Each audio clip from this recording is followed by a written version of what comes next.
Di tengah-tengah kerumunan, ia tiba-tiba ditusuk oleh beberapa orang. Tidak hanya sekali, namun berkali-kali ia ditusuk.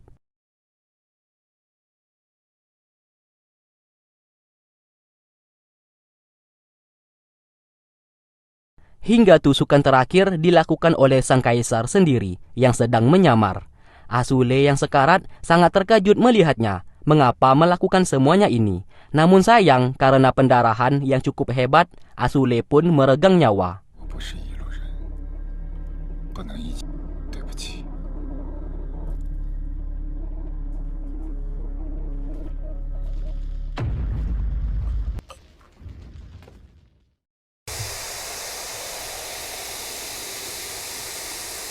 Orang-orang lalu berkerumunan melihatnya. Secara kebetulan, pengawal milik Wu Yi melihat ada kain merah milik negara Li, dan ia pun segera mengambil dan pergi dari sana. Yuran bersama Jie segera berlari melihat kerumunan itu. Betapa terkejutnya mereka saat melihat Asule telah meregang nyawa. Jie berteriak meminta pertolongan, sedangkan Yuran berteriak histeris.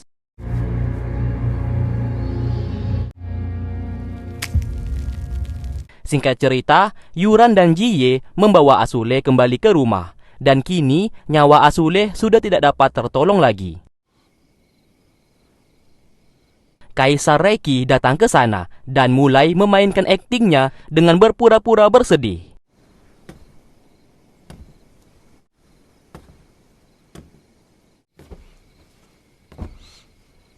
Yuran, Jie, dan Xiao sangat terpukul atas kematian Asule.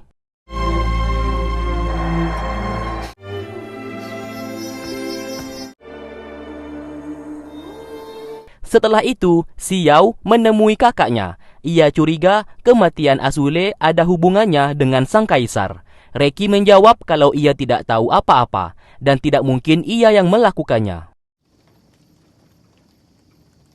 Tak lama kemudian, sang kaisar menemui Tuan Sang, dan kini Tuan Sang berkata kalau pedang legenda tidak ada yang bisa menggunakannya kembali, dan kini organisasi Tianku akan selalu membantu sang kaisar selama Kaisar Reiki berada di jalan yang benar.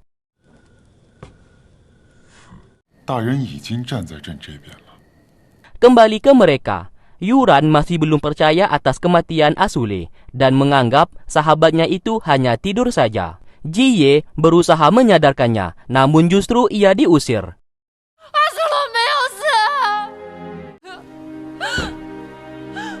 Sesaat, ia mengingat kalau pengawal milik Wu Yi mengambil kain merah tepat di sebelah Asule. Lantas ia pun pergi menyerang kediaman Wu Yi dan menuduhnya sebagai orang yang membunuh sahabatnya.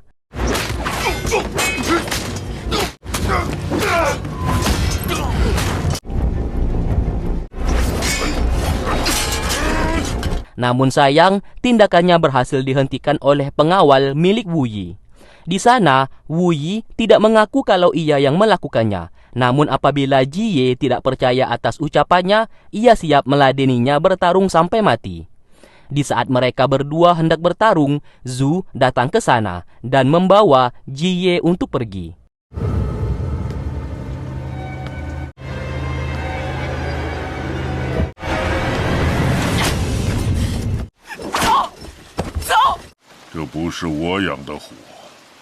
Di tengah perjalanan, Zhu mencoba menjelaskan kalau ayahnya saat ini pasti dijebak oleh seseorang.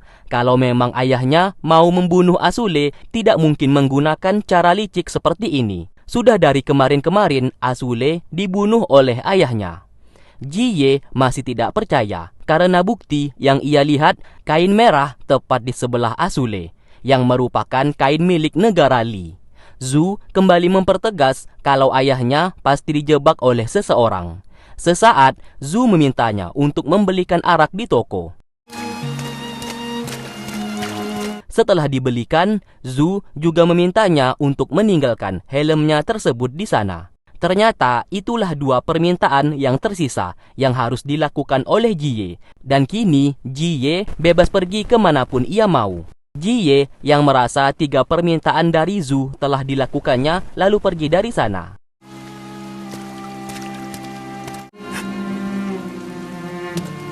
Zhu hanya bisa bersedih karena sebenarnya ia menaruh hati kepada Jie.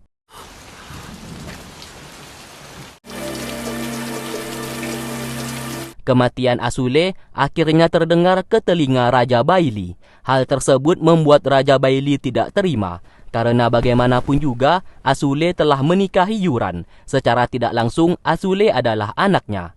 Ditambah lagi, apabila suku Qingyan mengetahui semuanya ini, bisa dipastikan tidak akan beraliansi lagi. Ia pun memutuskan untuk pergi ke negara Yin. Akhirnya, mayat Asule yang berada di peti emas dibawa keluar dari istana negara Yin dan hendak dibakar. Dari kejauhan, Jie bersama Yuran hanya bisa melihat.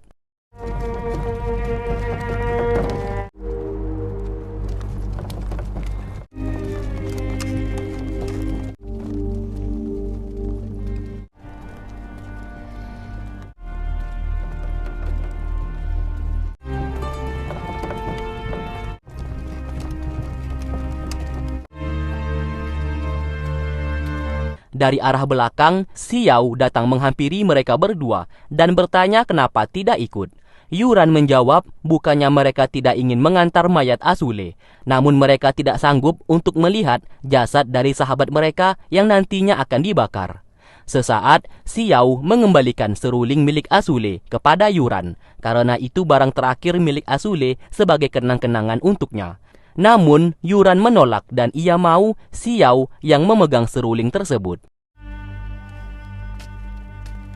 Singkatnya, acara pemakaman hendak dimulai. Reki selaku kaisar memberikan pidato singkat dan menganggap Asule sebagai seorang pahlawan dan jasanya akan selalu dikenang. Ia juga memberikan sebuah batu giok di dalam peti mayat tersebut sebagai bentuk rasa hormatnya.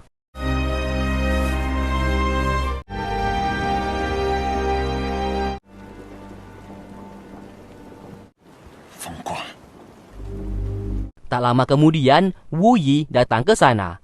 Namun kedatangannya tidak disambut hangat oleh kaisar. Hal itu tidak diperdulikan oleh Wu Yi, karena kedatangannya hanya untuk menuangkan arak sebagai bentuk penghormatan terakhirnya kepada Asule. Dan setelah itu ia pun pergi dari sana.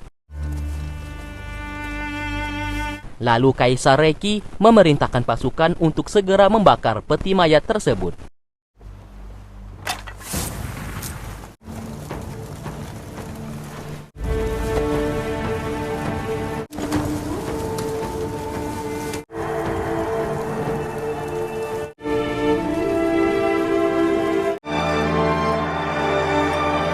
Di lain sisi, penyihir Sahan datang menemui Wu Yi. Siapa sangka ia justru memberikan sebuah kotak yang berisikan batu giok yang tadi sempat dimasukkan oleh Kaisar Reki ke dalam peti mayat milik Asule. Sahan berkata kalau kotak tersebut untuk menyelamatkan Wu Yi ke depannya. Setelah itu ia pun menemui Kaisar untuk membahas mengenai rumor kalau dirinya terlibat atas kematian Asule. Ia ingin meluruskan masalah tersebut dan mengajak Kaisar untuk berbicara empat mata dengannya. Reki menyuruh pasukan beserta Perdana Menteri agar keluar dari sana.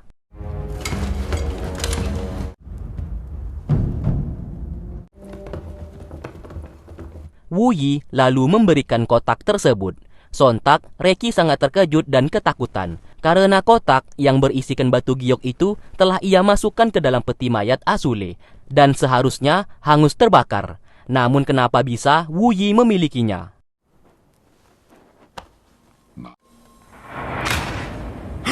Sementara itu di tempat lain, Asule ternyata diselamatkan oleh penyihir Sahan.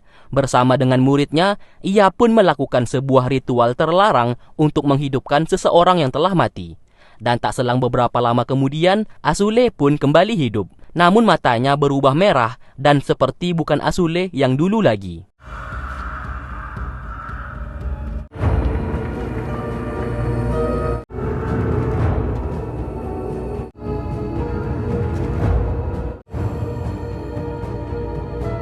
Kembali ke istana, Wu Yi berkata kalau ia sudah tahu kebusukan sang kaisar atas insiden kematian Asule. Ia pun mengancam Reki untuk segera turun dari tahtanya. 这火炉烧得很温暖。 Kaisar Reki yang ketakutan lalu hendak kembali ke kamar. Namun sesaat ia berhalusinasi yang seakan-akan melihat sosok Azule di berbagai tempat, yang membuat ia menjadi stres.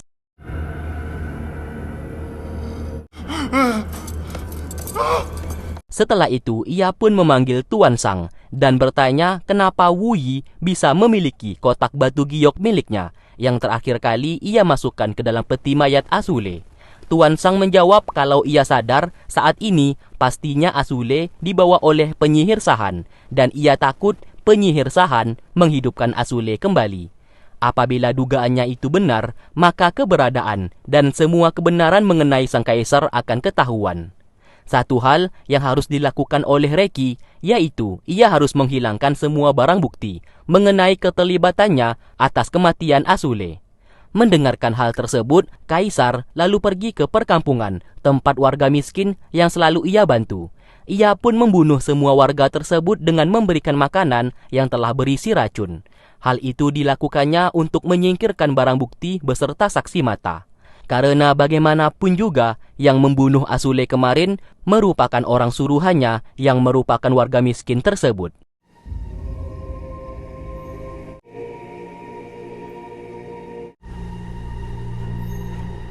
Dari kejauhan, Xiao melihatnya dengan mata kepalanya sendiri yang membuat ia tak menyangka Reki akan melakukan kejahatan seperti itu. Namun sayang keberadaannya ketahuan dan Kaisar menyuruh pasukan untuk segera menangkap Xiao.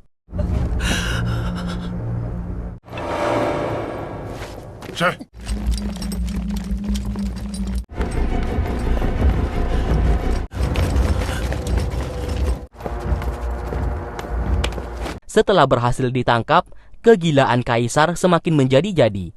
Ia pun terpaksa menyuruh pasukan untuk membunuh adiknya sendiri, supaya tidak ada saksi mata.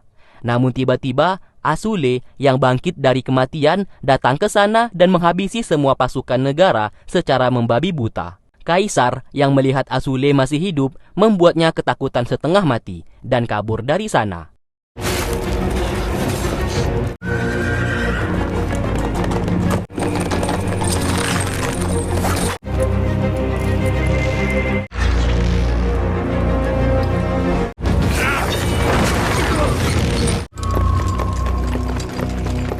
Setelah Azule menghabisi semua pasukan, Xiao masih tidak percaya dan mencoba mendekatinya.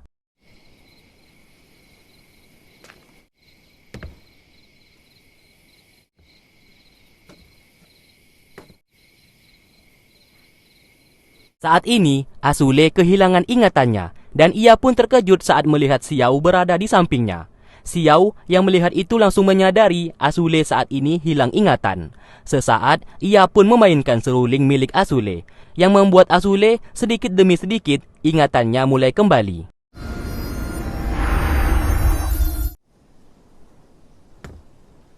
Setelah Azule mulai tenang, Xiao mendekatinya dan memukulnya hingga tak sadarkan diri.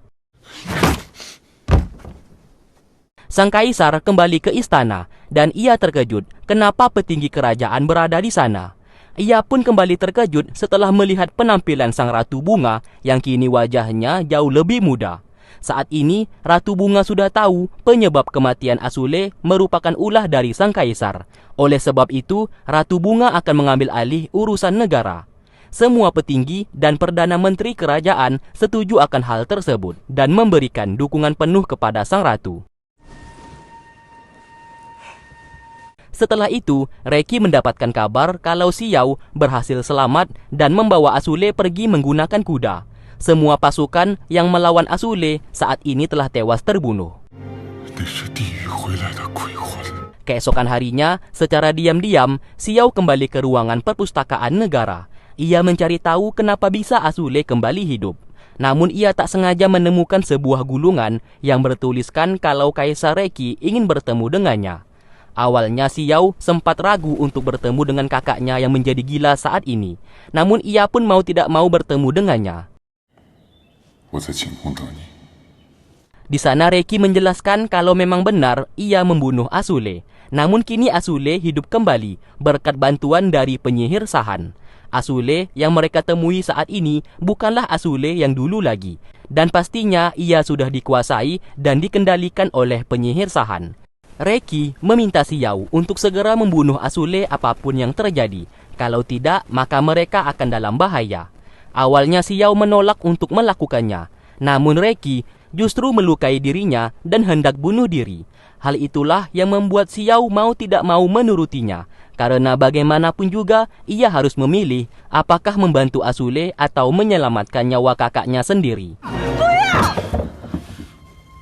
Dalam keadaan bersedih, ia pun menemui Asule yang ia ikat sebelumnya. Namun ikatan itu tidak berpengaruh sama sekali. Asule pun mengamuk dan hendak menyerangnya. Xiao mencoba memanggil namanya sambil memeluk Asule agar ia bisa lebih tenang. Dari sinilah Xiao hendak membunuh Asule dan juga melakukan bunuh diri supaya bisa mati bersama-sama, agar kelak Asule tidak dikendalikan lagi oleh penyihir Sahan.